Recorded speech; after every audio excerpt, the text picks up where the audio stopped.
네, 여러분 반갑습니다. 네, 저 또 앞에 그 찬양할 때만 보다가 또 이렇게 보니까 또 마음이 좀 새로운 마음인데 아무튼 좀 이 시간 가운데 또 그 OT 자료에 보시면 알겠지만 이따가 또 광고 때도 하겠지만 이 과정 가운데 또 저희 목사님들 다 돌아가시면서 이렇게 강의를 진행해 주시니까 또 유익하고 또 좋은 시간이 될 거라고 생각이 듭니다. 첫 번째 저희 강의한 이거 보시면 제목이 뭐라고 되어 있죠?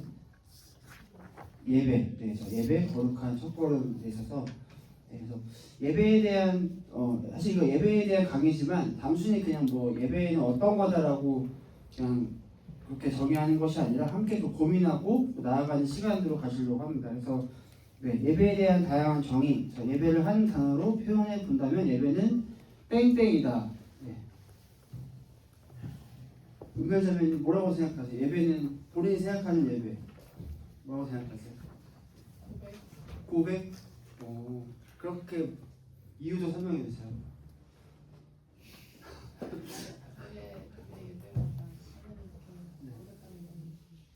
고백. 팀장님은 삶이다. 왜 그렇게 생각했죠? 주일 예배뿐만 아니라 삶도 어쨌든 매일의 삶도 하나님께 드리는 그렇게 살아가고 계신가요? 노력하고 있어요. 노력하고 있다. 네. 좀 쉬어지는 것 같은데요.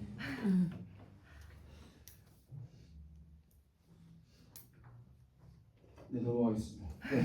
그래서 나와 있는 것처럼 예배를 그러니까 형용, 그러니까 설명, 뭔가 어떻게 묘사하고 설명할 수 있지만 이것이 예배는 딱 이거다라고 정답을 우리가 얘기하기는 어렵다. 왜냐면은 나와 있는 대로 우리는 예배를 경험을 통해서 마찬가지로 제가 삶에서 경험하면서 예배를 배우기 때문에 그래서 예배는 경험을 통해서 배우는 거다. 그래서 이 시간에 보면은 예배 다양한 정의에 대해서 볼 텐데 먼저는 예배의 원어적 정의 너무나 익숙한 단어죠. 워십이라는 단어가 이 월스라는 이 가치와 이 쉽이라는 이 신분과 상태의 합성어거든요. 그래서 이거를 합쳐서 정의해보자면 어떤 대상이 가진 가치에 걸맞는 그 격을 대우해드린다라는 이제 걸맞는 격을 대우해드리는 그러니까 하나님께 어떻게 하나님에 대한 가치를 우리가 하나님을 올려드리면서 하나님을 대우해드리는 하나님을 높여드리는 것이 예배의 본질이라고 우리가 생각할 수 있겠죠. 그렇다면 스스로 한번 질문해보면 좋을 것 같아요. 과연 나는 하루 중에 혹은 일주일 중에 어떤 것, 그러니까 예를 들어서 물질이나 시간이나 마음이나 이런 것들, 그러니까 에너지, 나의 삶의 에너지를 어느 것에 더 가치를 두고 우선순위를 두고 살아가고 있는가? 우리 형제님 이름이 안 보여가지고 눈 마주쳐가지고 한번 형제님은 나의 일주일이나 24시간 나의 삶에서 어떤 곳에 더 시간과 에너지를 많이 투자하는 것 같으세요? 스스로 본인이 생각하기에. 개인 시간? 자기 개발? 요즘에 어떤 개발을 하고 있죠? 학교를 가셔서 취업도 해야 되고 자격증도 따야 되고 그렇습니다. 전공이 사회복지입니다. 사회복지. 저도 사회복지 했거든요. 저는 나중에 지금 이 제 썰을 풀면은 2시간 지나기 때문에 나중에 기회가 되면 이제 그런 시간이 좋을 것 같고 그래서 다음은 이제 구약에서 일단 성경에서는 예배를 어떻게 정의하냐를 봤을 때 첫 번째는 이제 구약에서 샤하라는 납작 엎드리다 우리 시편 95편 6절 앞에 나와 있는 구절을 함께 읽어볼까요? 시작. 하라 우리가 굽혀 복종하여 우리를 지으신 여호와 앞에 무릎을 꿇자. 그래서 납작 엎드리다, 그러니까 무릎을 꿇자라는 표현으로 이 단어가 사용되었는데, 그러니까 이런 거죠. 단순히 그냥 우리가 몸을 굽혔다라는 게 아니라 나와 있는 대로 존경과 경외의 표시로 우리가 이제 수련회나 어떤 기도나 예배할 때 무릎을 꿇고 기도하는 경우가 있잖아요. 그러니까 그게 표시가 하나님께 정말 납작 엎드려서. 그러니까 사실은 무릎을 꿇는다는 게 원래는 납작 엎드리다라는 게 원래는 그 진짜 무릎 꿇는 거는 어떻게 하냐면은 보여드릴 수는 없고 바닥에서 그냥 이렇게 그냥 몸을 대고 일자로 이렇게 누워 있는 거예요. 네, 이게 사실은 진짜 우리가 그렇게 안 되니까 무릎을 꿇는 걸로 이제 표현을 하기도 하는데 그 본질은 그렇다. 네, 그래서 제 그 카톡 후사에 보시면 제가 납작 엎드린 사진이 하나 있거든요. 네, 그래서 친출을 하시면 제 사진을 볼 수 있습니다. 네, 죄송합니다. 네, 그래서 아무튼 그래서 내 자존심과 고집을 하나님 앞에 완전히 굴복시킨다는 그 태도가 예배의 태도. 구약에서 첫 번째 말하는 이제 샤하라는 단어고 두 번째는 아바드. 저희 아바드 알죠? 아바드가 뭐죠? 아바드. 저희 예배부 방송팀 아바드라고 이름을 명칭했는데 이제 봉사하다, 노동하다. 그래서 앞에 있는 여호수아 24장 15절 함께 읽어볼까요? 시작. 오직 나와 내 집은 여호와를 섬기겠노라 하노라. 그래서 섬긴다. 섬긴다라는 표현이 있고 두 번째는 창세기 2장 15절에 에덴 동산에 두어 그것을 경작하며 지키게 하고. 네. 하나님께서 태초에 인간을 창조하셨을 때 인간에게 이거를 그 신학적인 용어로 문화명령이라고 하거든요. 문화명령.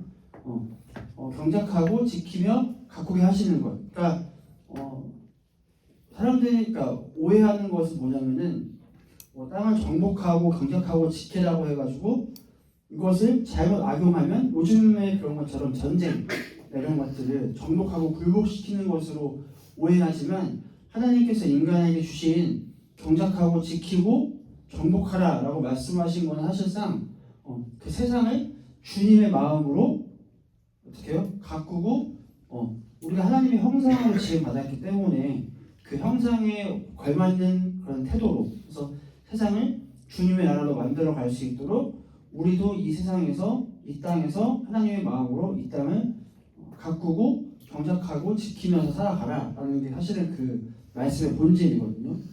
그래서 삶의 현장에서 하나님을 위해 땀 흘리는 모든 과정이 예배다. 네. 동의가 되십니까? 예배? 그러니까 우리가 하시는 예배라는 것들이 있어서 그냥 일반적으로 생각하기에는 주일에 나와서 찬양하고 말씀 듣고 또 기도하는 것을 예배라고 생각하지만 사실 성경에서는 구약의 태초에 그 아담과 하와를 만들 때부터 하나님께서는 이미 이런 하나님을 위해 땀 흘리는 모든 과정이 예배다라고 그 말씀 가운데 내포가 되어 있다. 그렇다면 다음 넘어가서 신약에서는 어떻게 표현되어 있나? 신약에서 첫 번째로는 이제 프로스쿠네오라는 단어인데 이것은 이제 친밀한 입맞춤. 그래서 잘 아는 말씀이죠. 한번 읽어볼까요? 요한복음 가로는 빼고 하지 않습니다. 시작. 하나님은 영이시니 예배하는 자가 영과 진리로 예배할지니라. 네. 되게 익숙한 말씀이죠. 이건 너무나 자주 인용되기도 하고 그래서 예배하는 자가 영과 진리로 뒤에서 한 번 더 얘기하겠지만 영과 진리로 예배하는 것 그래서 장소의 문제가 아니라 대상 하나님을 향해 마음을 다해 다가가는 그러니까 관계적 그러니까 친밀한 입맞춤이잖아요. 예배한다라는 게 주님과의 관계를 맺는 거다. 하나님과의 관계를 맺는 것이 또 예배의 본질이다. 그래서 두 번째는 라트레이아라는 단어인데 종의 헌신적인 섬김 앞에 나와 있는 로마서 12장 1절도 우리 함께 읽겠습니다. 시작. 너희 몸을 하나님이 기뻐하시는 거룩한 선 제물로 드리라. 이는 너희가 드릴 영적 예배이라. 네. 그래서 영적이라는 단어의 또 다른 의미가 여기 제가 적은 대로 합당한 이성적인이라는 단어의 뜻도 있어요. 그러니까 이것을 종합해 보면은 하나님의 은혜를 깨달은 자가 자신의 삶 전체를 드리는 것은 너무나 당연하고 합당한 섬김이다. 네.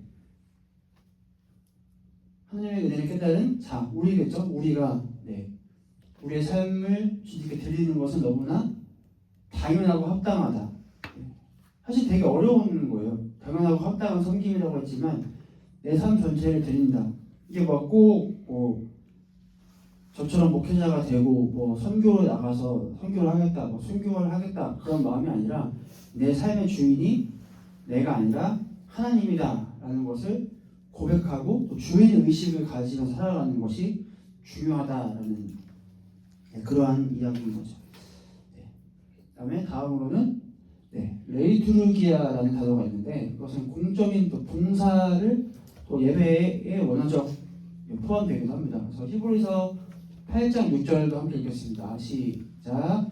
그러나 이제 그는 더 아름다운 직분을 얻으셨으니 그는 더 좋은 약속으로 세우신 더 좋은 언약의 중보자시라. 여기서 그는 예수님을 지칭하는 거거든요. 성경에서. 그래서 예수님이 대제사장으로서 우리에게 어떻게 십자가를 통해서 희생 제물을 되셨다는 것을 이제 히브리서 기자가 얘기하는 건데, 그래서 이제 예수님은 더 아름다운 직분, 대제사장으로서 영적인 대제사장. 그러니까 구약의 제사와 신약의 제사의 차이를 아시죠? 구약의 제사는 매번 그 짐승을 통해서 짐승의 희생을 통해서 그 우리 인간의 죄를 전가시키는 것이 구약의 제사였다면, 신약에서는 예수 그리스도가 오심으로 그 죄를 예수님의 십자가를 통해서 전가시키는, 그래서 이제 대제사장이라는 표현을 쓰는 건데, 그래서 그는 더 좋은 약속으로 세우신 더 좋은 언약의 중보자시다. 그래서 예배는 나 혼자 은혜 받고 끝나는 것이 아니라 교회와 공동체 세상을 섬기는 공적인 책임.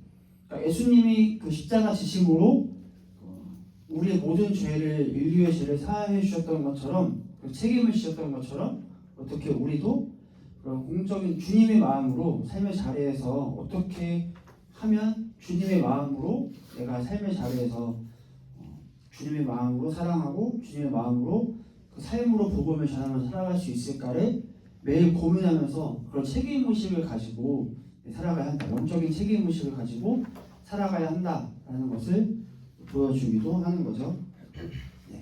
그렇다면 이제 예배의 원어적 정의에 넘어서 고전적 정의에 대해서 한번 살펴보겠습니다. 그래서 세 가지로 예배는 반응이다, 예배는 관계이며 사귐이다, 예배는 삶이다. 이건 주로 이제 제가 찬양사역을 오래 하다 보니까 이쪽 그 찬양사역에서 주 정의하는 예배에 대해서 제가 이제 설명하고자 하는 거고요. 그래서 첫 번째, 예배는 반응이다. 사람을 만났을 때 우리는 어떻게 합니까? 먼저 인사하잖아요. 인사하면 어떻게 해요? 인사를 받아주지 않든 반응을 하잖아요. 마찬가지로 우리가 주님을 예배한다는 것은 우리가 예배의 자리에 나와서 어떻게 해요? 주님께 반응하잖아요. 여러분 찬양 입술로 고백한다거나 또 손을 든다거나 혹은 말씀을 듣고 아멘으로 화답한다거나 말씀을 또 필기를 한다거나 또 기도할 때 기도를 한다거나 이것이 다 어떻게 해요? 다 반응이잖아요. 예배는 반응이다. 그래서 하나님의 현존에 대한 자각으로의 반응. 무슨 말입니까? 현존하는 자각. 하나님의 현존. 하나님이 지금 우리와 함께 하시고 지금도 살아 역사 동행하시는 분이다라는 것을 우리가 자각하고 인식하고 있는 것. 하나님을 지금 나와 함께 하시다라는 그 임마누엘의 하나님을 인식하고 자각하며 살아가는 것이 이제 반응. 두 번째는 관계이며 사귐이다. 그래서 예배는 하나님과의 인격적인 사귐. 하나님이 인격적이다라는 말에 동의가 되시나요? 인격적이라는 말이 뜻을 혹시 아시나요? 인격적이다. 인격적이다. 뭐죠? 인격적인 게? 저 사람 참 인격이 좋다. 인격적이다라고 표현 쓰셨네요. 뭐죠? 인격적인 게? 여기 말쳐가지고. 똑같이 감정이 있으시고 맞아요. 인격적. 인격적. 종이. 근데 이거 설명하면 어려워지겠어요. 인격적. 그러니까 저희가 그 인격적이라고 할 때 주로 이런 말.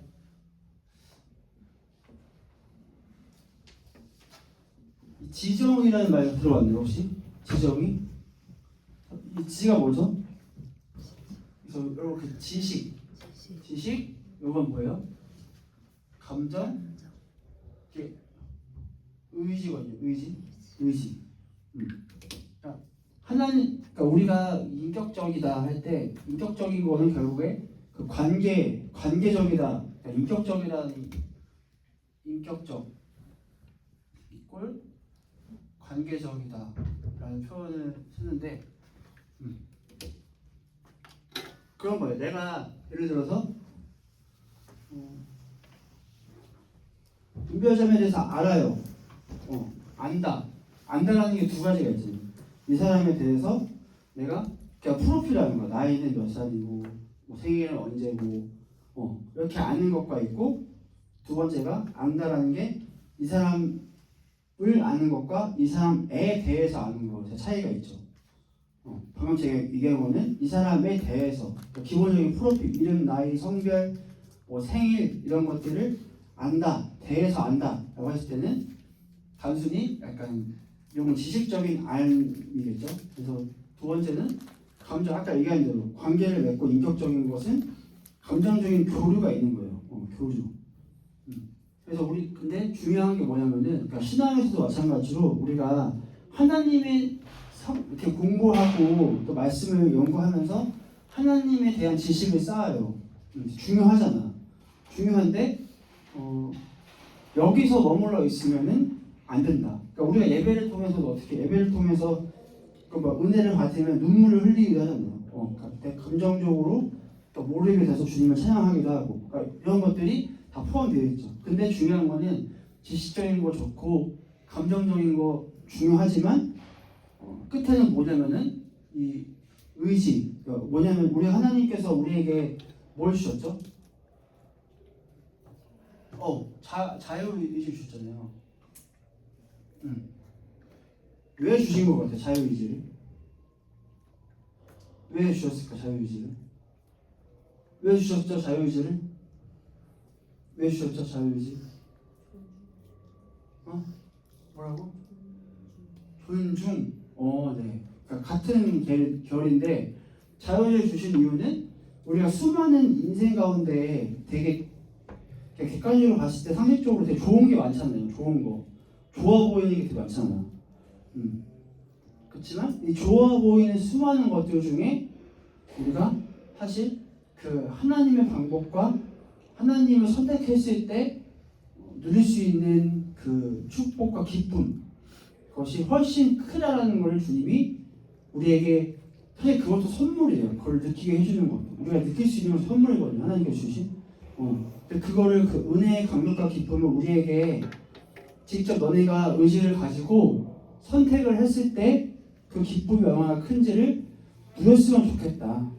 사실은 하나님이 창조주시고 전지전능하시니까 사실 쉬워요. 하나님은 그러니까 얘는 이렇게 인간은 그냥 날 계속 24시간 나를 찬양하도록 만들어야겠다 하면 하나님은 어떻게 하실 수 있어요? 없어요? 있어요. 하나님은 하실 수 있단 말이야. 창조주시니까 하나님께서 우리 인간을 창조하시고 지으신 목적 가운데 사실 이 자유의지는 주님이 우리를 향한 배려이자 선물인 거예요. 그렇게 만들었으면 사실 하나님은 그냥 24시간 우리가 하나님을 높이는 것을 가만히 듣기만 하면 되는 거잖아요. 얼마나 편해요. 하나님 입장에서. 근데 그렇게 하지 않으셨다는 거예요. 우리에게 의지를 주셔서 자유의지를 주셔서 우리도 그런 기쁨 성경에 그런 말이 있어요. 너희는 하나님의 그 선하심을 시편에 그 맛보아 알지어다라는 표현이 있거든요. 너희는 주님의 선하심을 맛보아 알지어다. 맛있는 거 먹으면 어때요? 저 맛있는 거 되게 좋아하거든요. 저 약간 막 이렇게 찾아가서 먹는 거, 주워서 먹는 거 좋아하는데 그렇게 했을 때 정말 맛있는 거 먹었을 때 기분이 좋잖아요. 그러니까 이제 수많은 것들 중에서 그 하나님의 살아계신 말씀, 주님의 사랑을 우리가 삶으로 선택해서 의지로 선택해서 그 참된 말씀의 그 진짜의 맛을 내가 보고 정말 느꼈을 때 그 기쁨과 희열과 감격을 주님이 우리가 느낄 수 있도록 자유의지를 주셨다. 그러니까 인격적이라는 것이 사실상 이런 지정의라는 것이 다 종합적으로 다 내포되어 있는 것이 인격적이라는 거다. 그래서 하나님과의 인격적인 관계를 맺을 때 하나님을 아는 지식, 뭐 말씀이겠죠. 기본적으로 말씀과 또 감정, 예배를 통한 감정적인 어떤 경험. 그렇지만 이것 가운데 내가 의지를 가지고 살아가는 것. 하나님과 인격적인 관계를 맺는다 했을 때는 이 지적 의 중에 하나라도 빼놓고 설명할 수가 없다. 그러니까 우리가 인격적인 관계를 맺는다 했을 때는 이 세 가지 모드를 여러분들이 계속해서 이것들을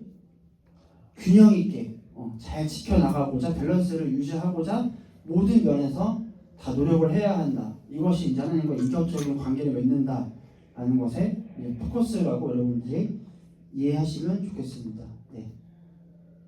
이해가 되셨죠? 괜찮죠? 네. 감사합니다. 네.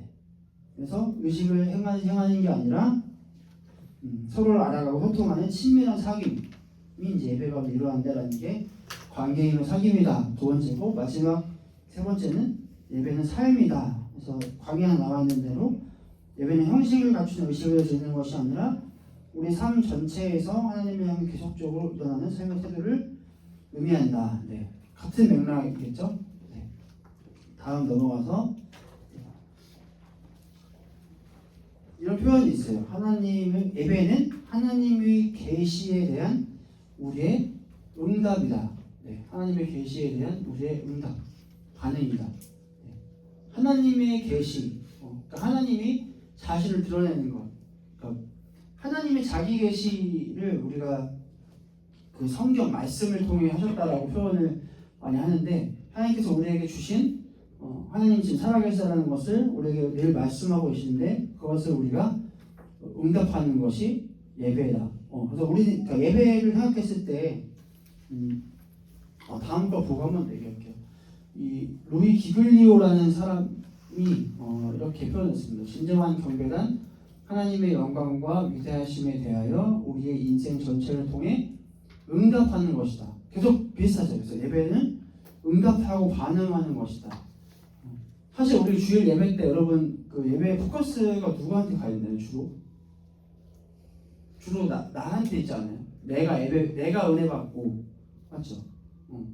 사실은 물론 그것도 중요하죠. 그런데 내가 은혜 받고 내가 채워지는 것이 예배의 본질이 아니다라고 계속 그걸 얘기하는 거예요.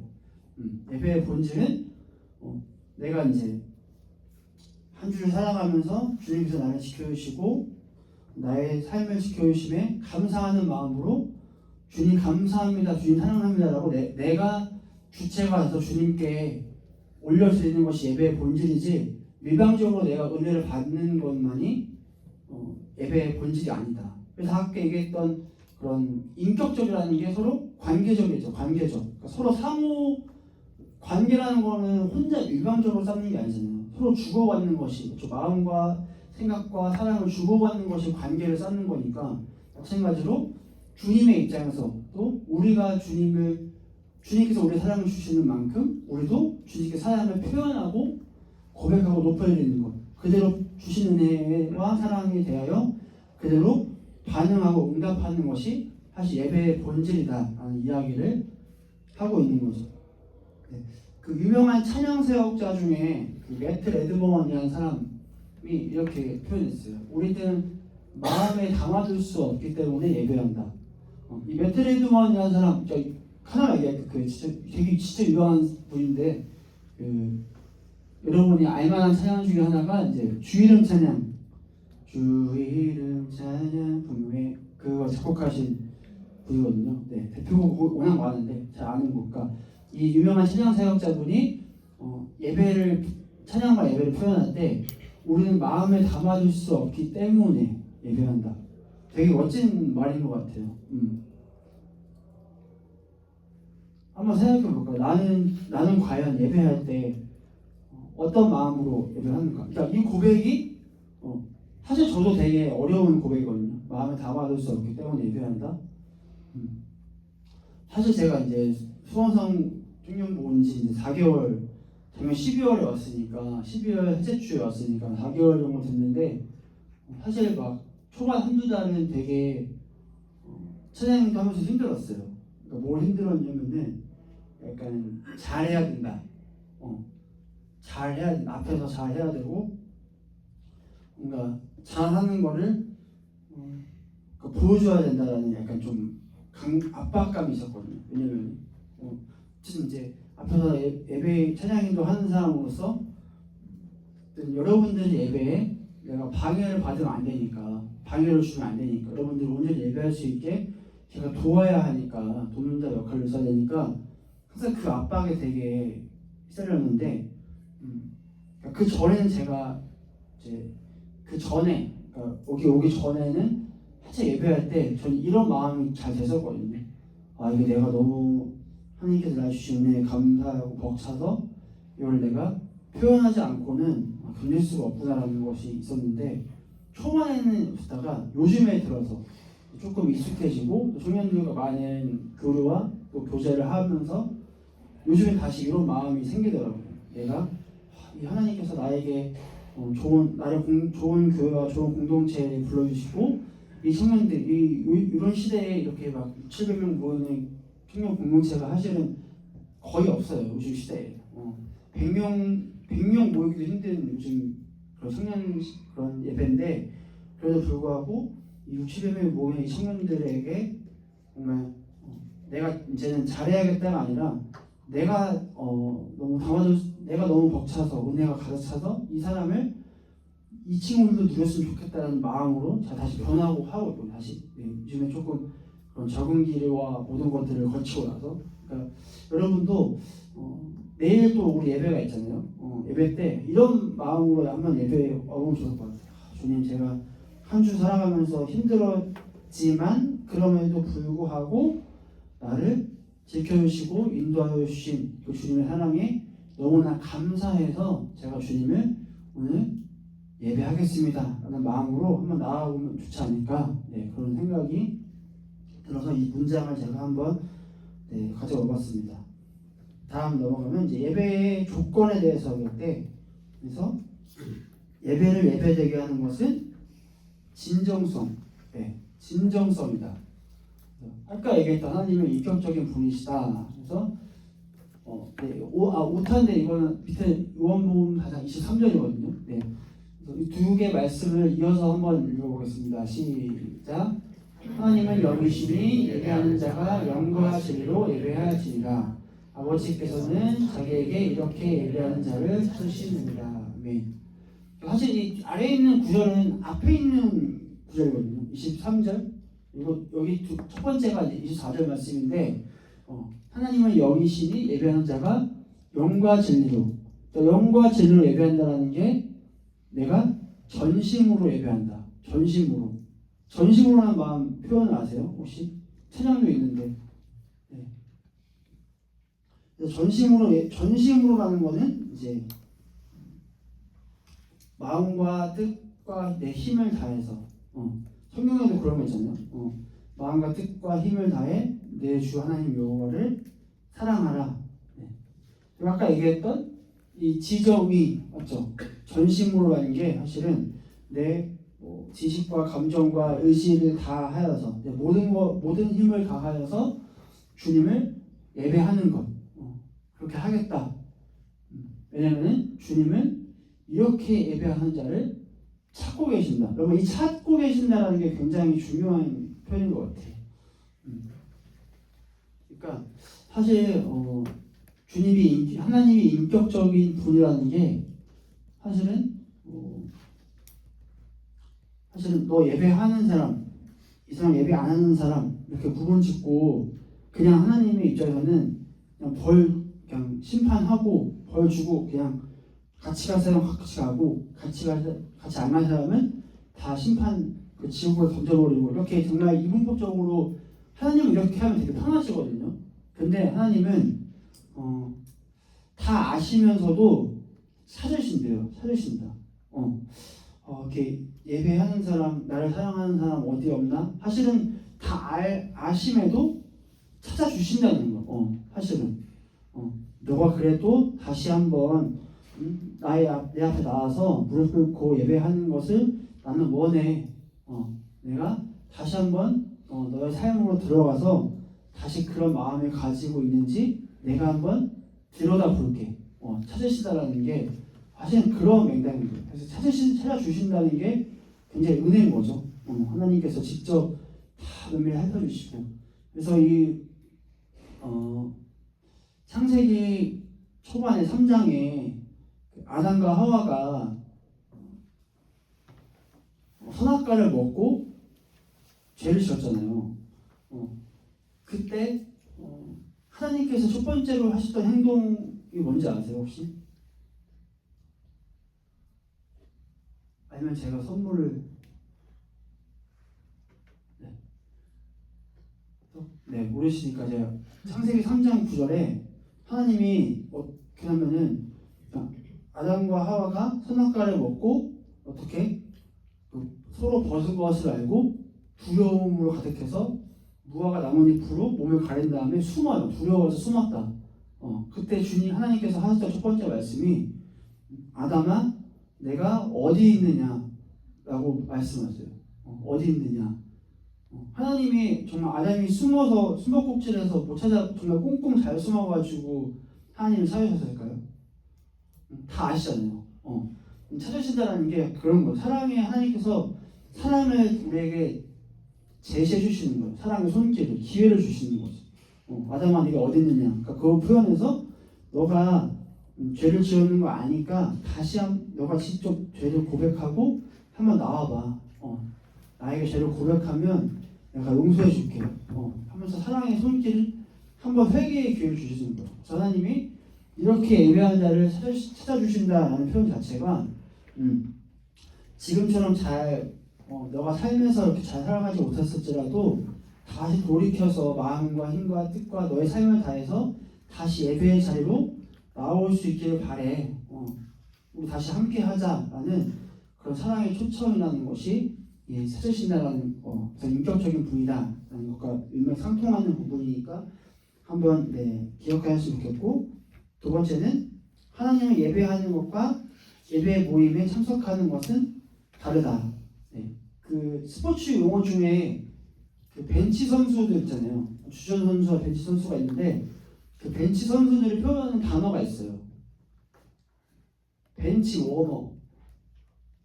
말 그대로 벤치 워머. 그러니까 앉아서 계속 출전을 하지 못하고 이렇게 앉아있다가 자기의 좌석만 그냥 따뜻하게 데우고 돌아가는, 뛰지는 못하고 그것을 벤치 워머라고 표현하거든요.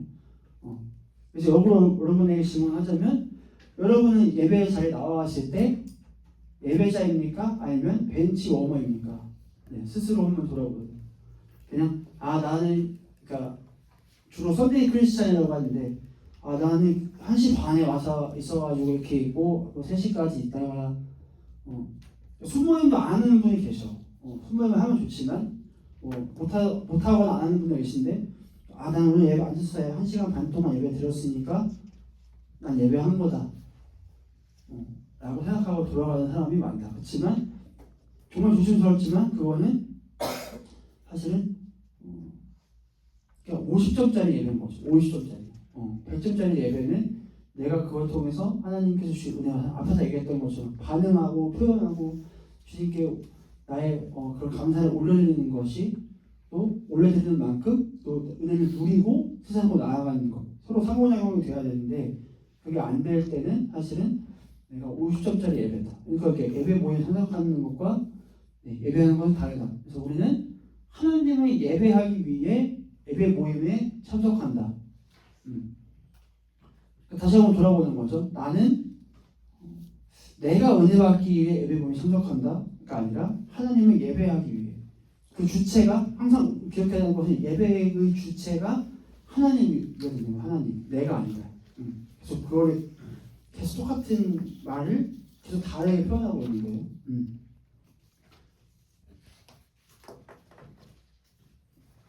세 번째는 하나님은 우리의 그래서 자원하는 마음으로 예배하기를 원하신다. 아까 얘기했던 자유의지 선택, 그게 똑같은 얘기죠. 하나님은 선택적으로 나의 의지로 선택의 의지로 의해 하나님을 예배하는 그 진정성 있는 예배를 원하신다. 자원하는 마음. 그렇지만 여기 모태신앙인데 모태신앙인데 그럼 다 교회 학교 때 교회에 다녔잖아요, 맞죠? 그때 어때요? 교회 가기 싫었던 적 있지 않으세요? 그러니까 여러분과 저는 세대 차이가 조금 미세하게 좀 나가지고 조금 미세하게 나서 저는 이제 그 초등학교 중학교 때 여러분 때도 있었나요? 그 주일 아침 9시에 디즈니 만화동산? 같은 세대인 것 같아요. 죄송합니다. 아침 9시에 KBS에서 하는 디즈니 만화를 해줬거든요. 아침 9시마다. 근데 아침 9시에 주로 저는 이렇게 그 중등부나 초등부 때 예배가 9시였어요. 근데 그 만화를 보고 싶어가지고 일부러 늦게 나가가지고 여기도 이렇게 하면 너무 세대 차이가 많이 나는데 핸드폰이 없었거든요. 저희 어렸을 때. 그러니까 저 중학교 때부터 핸드폰 생겼어요. 그래서 그때는 여러분은 안 써봤겠지만 저는 삐삐도 써봤던 세대인데 그래서 전화는 다 공중전화로 했고 그래서 아침 한 8시 50분쯤 나와가지고 일부러 시간을 좀 끌다가 9시에 공중전화 집에 전화해가지고 누나들이 제가 누나가 좀 많아요. 누나가 3명 있는데 누나한테 전화해서 누나 이제 9시인데 예배 제 교회 가면은 좀 늦을 것 같아서 교회 못 갈 것 같아 이러면서 어설프게 핑계대고 근데 다 알면서 받아준 거죠. 핑계대고 가서 그냥 9시에 앉아서 끼끼끼 웃으면서 막 디즈니 만화동산 영화 드라마나 봤고 그 시절이 되게 떠오르더라고요. 그러니까 무슨 말이냐면 자원하는 마음, 내가 선택적으로 내 의지에 의해서 하나님 예배하는. 그러니까 여러분은 그 학창 시절에 모태신앙의 분들은 억지로 끌려가서 예배했던 경우도 있을 거예요. 그러니까 지금 나의 삶도 그럴 수 있지만 사실은 근데 말씀드린 것처럼 100점은 아니더라도 빵점은 아니다. 여러분 나와 있는 것 자체가 저는 50점이라고 생각합니다. 나와서 저는 항상 얘기해요. 친구들한테 교회 오기 싫어하는 청년들한테 뭐라고 하냐면은 그러니까 저희 청년들은 아니지만 자도 여기 와서 자. 예배당 나와서 자. 뭐라고 안 해. 괜찮아.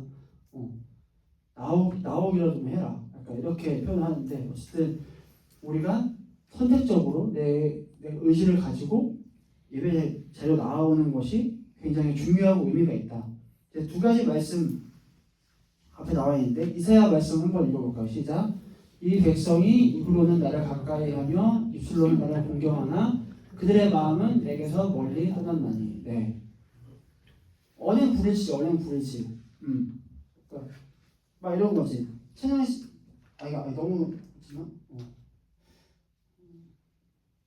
그런 게 우리가 사랑과 만약에 그 사랑하는 사람과 있을 때도 어떻게 해요? 막 앞에서 막 남자친구 여자친구 얘기하고 있어. 근데 막 핸드폰 하면서 이렇게 있다가 그러니까 나 사랑해 하면 사랑하지. 이게 사랑하는 거예요? 이거 사랑인가요? 아니잖아요. 마찬가지로 주님 저 사랑해요. 저 주님 사랑하고 조금 좋아해요. 근데 마음은 그러니까 막 입술로는 겉으로는 막 하지만 삶에서는 전혀 주님을 사랑하는 것처럼 행동하지 않는 것. 그 마음이 중요하다. 그래서 아래 10편 말씀도 읽어볼까요? 시작. 하나님께서 구하시는 제사는 상한 신령이라. 하나님이여 상하고 통회하는 마음을 주께서 멸시하지 아니하시리라. 네. 그래서 하나님께서 구하시는, 그러니까 주님이 원하시는 것은 상한 심령, 그러니까 상한 마음, 연약한 마음, 그래서 상하고 통회하는 마음을 멸시하지 아니하신다. 그러니까 그러면 우리는 항상 완벽을 추구하잖아요. 완벽. 저도 항상 예배를 준비하고 뭐 이렇게 나갈 때 아까 얘기했잖아요. 되게 잘해야 된다는 부담감과 압박감. 그게 항상 있지만 중요한 것은 완벽하지 않은 예배는 실패한 예배다. 일까요?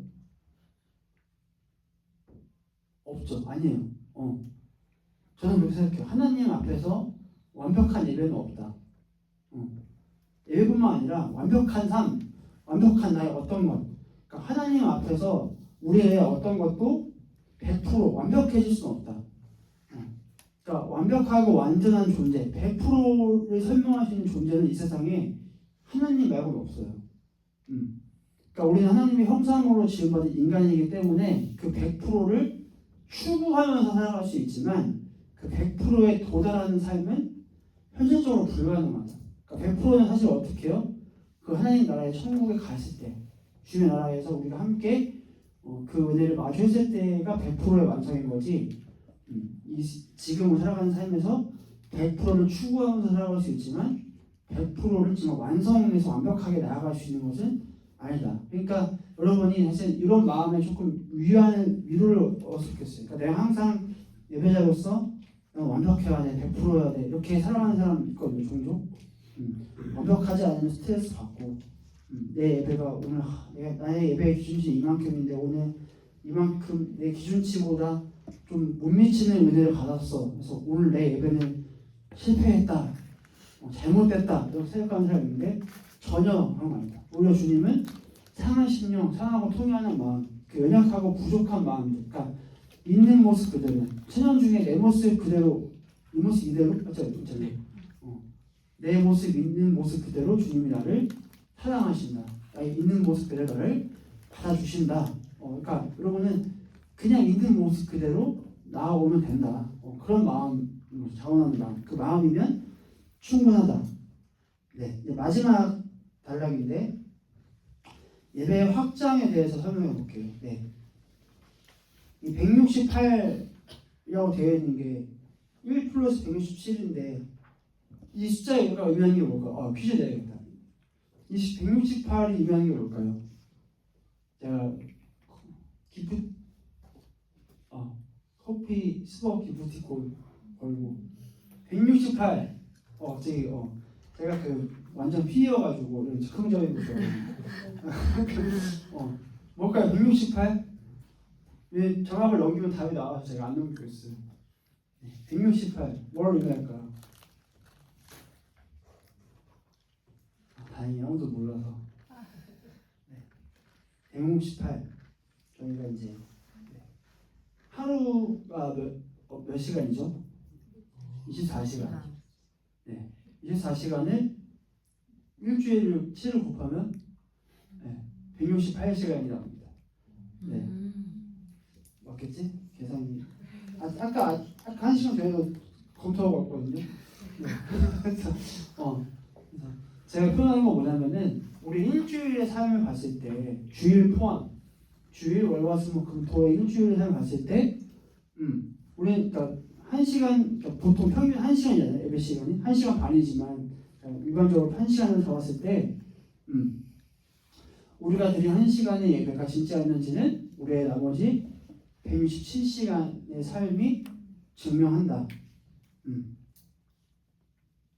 반대로 일주일, 이 168시간이라는 우리에게 일주일이라는 시간이 있는데 나는 168시간 중에 1시간 외에는 하나님께 시간을 쓰고 있지 않는 삶인가? 168시간 중에 1시간 정도만 예배하고 나머지 167시간은 예배하지 않는 삶. 스스로 한번 돌아보면 좋겠어요. 나는 어떠한 삶인가? 그래서 이야기하고 싶은 거는 그러니까 그런 거예요. 예배하라는 게 주일 외의 시간에 진짜 뭐 이렇게 교회 와서 뭐 기도하고 찬양하고 그렇게 하는 게 예배가 아니라 아까 얘기한 대로 내가 내 삶의 기준과 방향을 주님께 맞추고 목사님 최근에 설교하셨잖아요. 말씀 읽어라. 하루에 한 장이라도 읽어라. 나이만큼 읽어라. 저 아직 그때 도전 많이 받았거든요. 아직 못 읽었어요. 나이만큼 한참 못 읽어가지고 안 그러면은 그때 뭐였죠? 7살 7년에 한 권? 맞죠? 나누기 7 해가지고 한 번씩 읽어라. 그래서 저는 올해 약간 나이만큼은 안 될 것 같고 7 나누기로 해서 해보려고 하는데, 그러니까 그러한 노력들, 말씀을 읽고 큐티를 한다거나 뭐 찬양을 듣고 뭐 기도의 시간을 갖는다거나 등등등 이 모든 것이 예배잖아요. 그러니까 이런 것들의 노력을 내가 얼마나 드리고 있나, 여러분의 그런 세상에 나아가서의 그 나머지 삶, 교회 밖으로 나가서의 여러분의 그 삶이 증명한다. 한번 돌아보면 좋겠고, 그래서 두 번째는 이 직업 소명설에 대해서 얘기할 건데, 이게 뭐냐면은 이 라틴어 이 부르심이라는 거에서 이제 유래한 개념인데, 영적 소명과 직업적 소명, 하나님께서 우리를 구원으로 부르셨을 뿐만 아니라 세상을 다스리고 이웃을 섬기도록 각 사람에게 고유한 재능을 주어서 특정한 일과 삶의 자리로 부르셨다. 네. 그래서 아까 우리 예배의 개념 설명할 때 아바드 있잖아요. 아바드 맞죠? 예배의 개념 설명할 때 봉사하다, 노동하다. 그 아바드의 개념에서 조금 확장된 것이 직업 소명설이라는 개념인데, 이것은 이제 그 종교 개혁자, 저희가 장로교 통합식인데 장로교에서 이 종교 개혁자 루터와 장 칼뱅이라는 종교 개혁자들의 그 신앙을 따르거든요. 그들이 뭐라고 했냐면 우유자는 여종의 일이나 길을 닦는 청소부의 일도 하나님 앞에서는 사제의 기도만큼 거룩하다. 또 칼뱅은 모든 직업은 하나님이 정해주신 초소 스테이션이다. 그러니까 모든 직업, 그러니까 우리 삶의 자리에서도 하나님의 거룩한 자녀로서 살아가야 하는 것, 삶의 예배가 되어야 된다. 삶으로 살아내야 한다라는 그런 이야기를 계속 하고 있는 겁니다.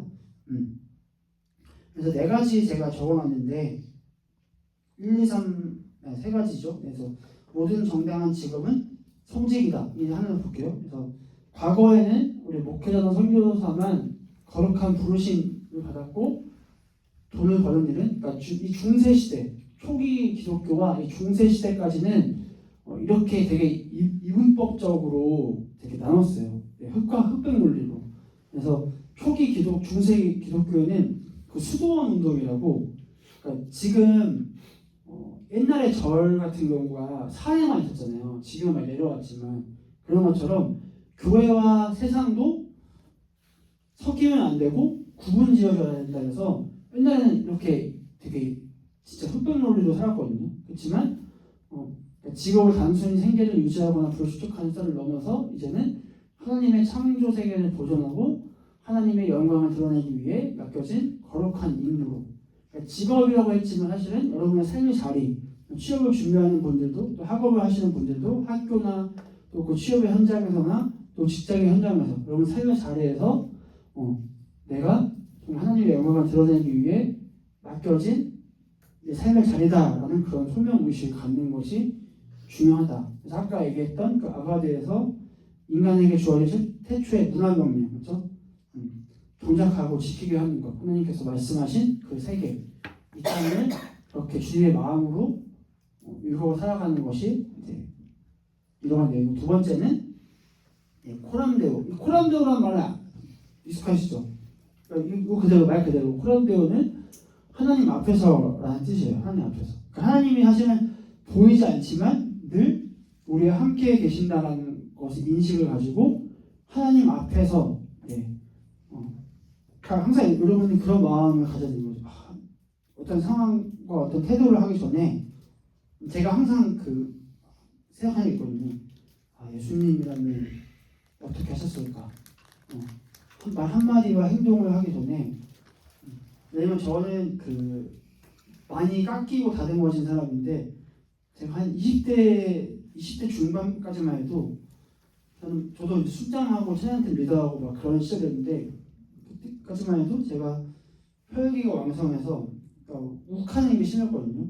그래서 교회 형 누나들한테 막 회의하다가 마음에 안 들면은 너무 부끄러워서 막 안경을 팍 주더니면서 아이 이러면서 형 나이 대여섯 많은 형들이 막 같이 회의하는데 제가 에이 팍 던지고 막 엄청 일어나고 되게 지금 생각하면 그 형한테 진짜 예수님이었다 생각이 드는데, 그런 과정을 겪으면서도 저를 포기하지 않았던 그 선배들이 있었기 때문에 제가 지금 이 자리에 있었다는 생각이 들어요. 그러니까 마찬가지로 하나님 앞에서 하나님이 나를 항상 지켜오고 계신다. 이렇게 행동하고 내가 말 한마디로 할 때 예수님이라는 이런 상황에서 어떻게 하셨을까 스스로 계속 말 한마디에 좀 생각할 때 약간 조금 그걸 저의 어떤 것들을 계속 그런 트리거들을 조금 중화시켜주는, 계속 생각하는 거예요. 하나님 앞에서 하나님이 지금 너와 함께 하신다. 예수님이라면 어떻게 하셨을까? 그래서 여러분 삶의 자리에서 성실함과 정직함이 곧 우리의 영성을 드러내는 것이다. 그래서 진정한 예배자의 삶이란 아무도 보지 않는 환경에서도 하나님 앞에서 예배하는 마음으로 정직하고 탁월하게 살아내는 것. 그러니까 탁월이라는 말을 오해해서 잘해야 된다고 생각하지만 조금 더 쉽게 순화하자면 그러니까 최선이에요. 최선. 그러니까 최선을 다하는 것. 여러분들이 노력은 최선을 다해서 하되 정말 그 자리에서 내가 탁월하지 않다라고 해서 좌절할 필요는 없다. 탁월을 원하시는 게 아니라 아까 얘기했던 것처럼 하나님이 원하시는 제자는 상한 심령, 있는 모습 그대로, 연약한 모습 그대로. 그러니까 최선을 다하는 노력은 여러분들이 해야겠지만 하나님은 그 최선까지만 보신다는 거예요. 그러니까 여러분 삶의 자리에서 최선을 다해 살아내는 노력이 중요하다.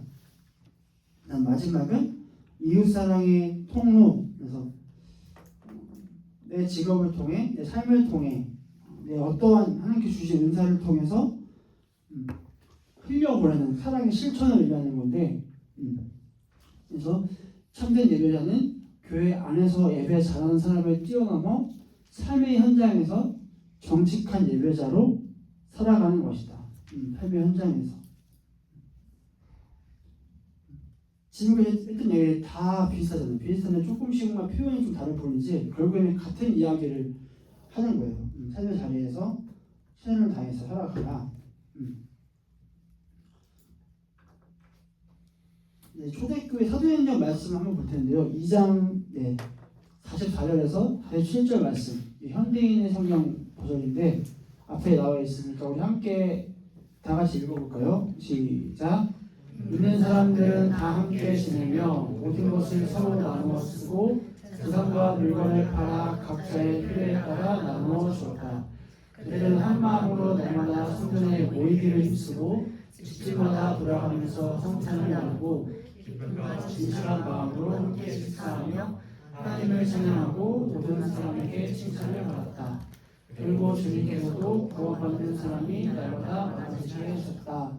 아멘. 네.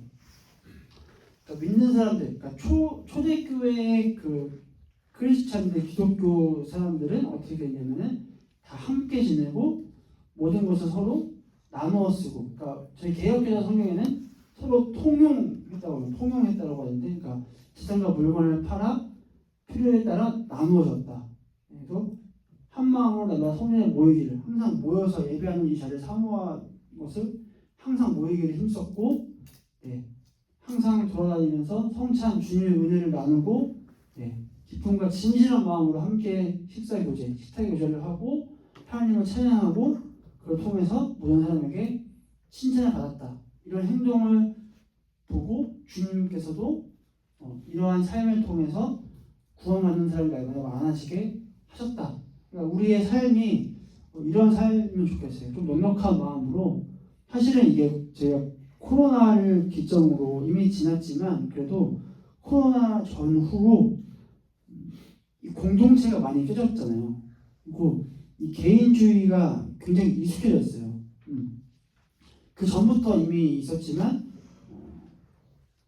MBC에 이제 뭐 나 혼자 산다나 이런 프로그램들, 연예인들이 혼자 살고 그런 것들 너무나 미디어에서도 그냥 재밌는 예능으로 볼 수 있지만 이게 익숙해져 버린 거죠. 개인이 혼자 살고 혼자 사는 삶이 너무나 익숙하고 당연해져 버린 이런 삶에서 마찬가지로 이 코로나 이후로 이 교회, 그러니까 작은 교회들, 개척교회, 교회 문 닫는 교회가 굉장히 많았거든요.